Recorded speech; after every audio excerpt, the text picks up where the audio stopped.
La chronique culture avec ce film sur la mémoire du génocide arménien, un film qui sort mercredi en France. Regardez. Nous sommes de purs révolutionnaires, solitaires, indépendants, orgueilleux et fiers. Aucune force au monde ne pourra salir notre lutte ni épuiser notre volonté. Vos pères se vengeaient comme Télériane. Et au moins, ils ont tué une cinquantaine des 500 criminels de la liste qu'ils avaient établie. Depuis, plus rien. Votre génération a renoncé. Vous êtes vos propres fossoyeurs. Soyons les héritiers de Télériane et finissons son œuvre de justice. Justice pour le peuple arménien. J'ai toujours dit que j'étais arménien. Mais je n'ai jamais trahi personne. Je te respecte pour ça. Et pour le reste, tu me méprises.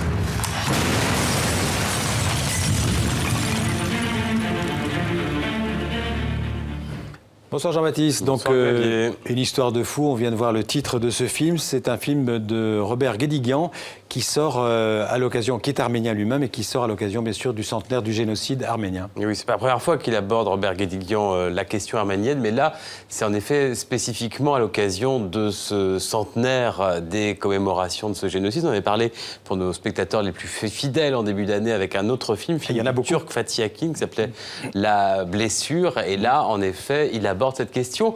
Alors, en particulier, puisqu'il y a ce centenaire, il y a la question de la mémoire. On est sur plusieurs époques, on mélange à la fois la fiction et l'histoire réelle. C'est assez compliqué à vous raconter. En gros, on suit en particulier un groupe d'activistes, comme on dit, pour prendre du recul. Donc, selon la position, on peut dire résistants ou terroristes, qui, au début des années 80, commettent des attentats pour que le génocide de 1915 soit reconnu de la Turquie. Et la façon dont est abordée cette question précisément de la résistance ou du terrorisme est vraiment intéressante, intelligemment abordée. Je propose en particulier de voir cet extrait. Regardez. Vrai, en train de devenir fou. Non, Aram. À tout moment, il sacrifie sa vie pour la cause arménienne. Toi aussi, c'est ce que tu veux? Tu me poses la question? Oui, c'est ce que je veux. Je croyais que tu étais d'accord quand tu t'es engagé avec nous. Tu veux savoir? Dans quelques jours, je pars à Lisbonne. On va placer une voiture piégée devant le consulat de Turquie.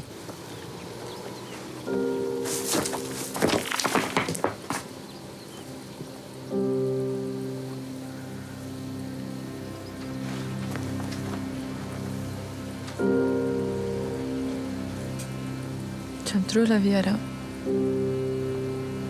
Moi, ça fait longtemps que je suis morte.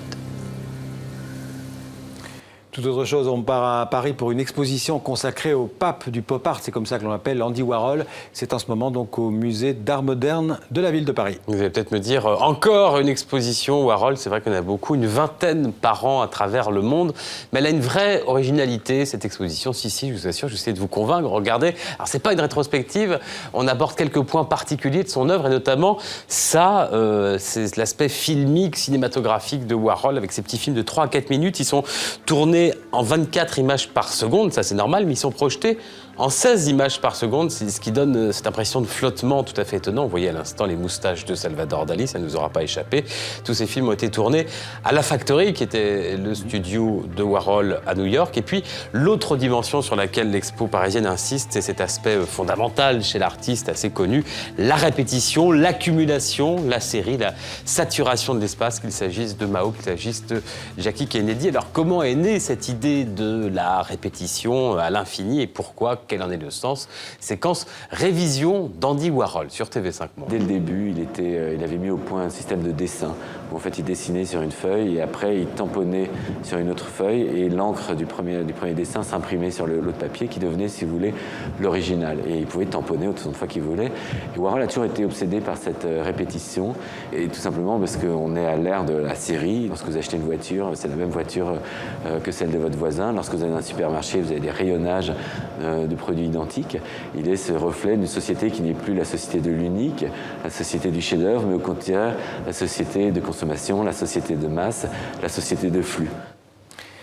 Alors ce système de répétition, Andy Warhol va le pousser à l'extrême dans une œuvre qui n'a pas été jamais vue en France, les shadows, donc les ombres. En français, les ombres.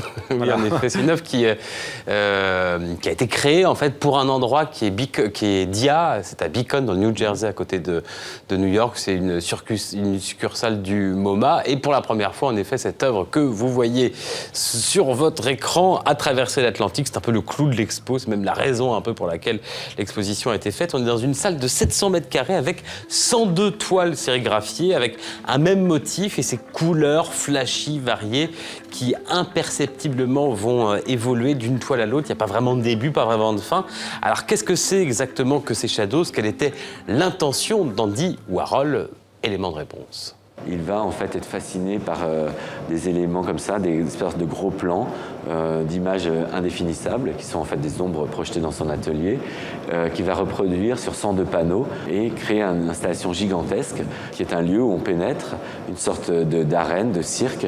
Et Warhol, l'homme de Marilyn Monroe, l'homme de Elvis Presley, prend encore le contre-pied de ce qu'on attend de lui. Et d'ailleurs, ce qui est intéressant, c'est que les gens rentrent et disent « mais qu'est-ce que ça figure? Est-ce que c'est une flamme? Est-ce que c'est quelque chose de sexuel ?» Alors qu'en réalité, voilà, le sujet n'est pas tant dans l'objet photographié et reproduit que dans cette sensation que l'on a en pénétrant dans ce lieu.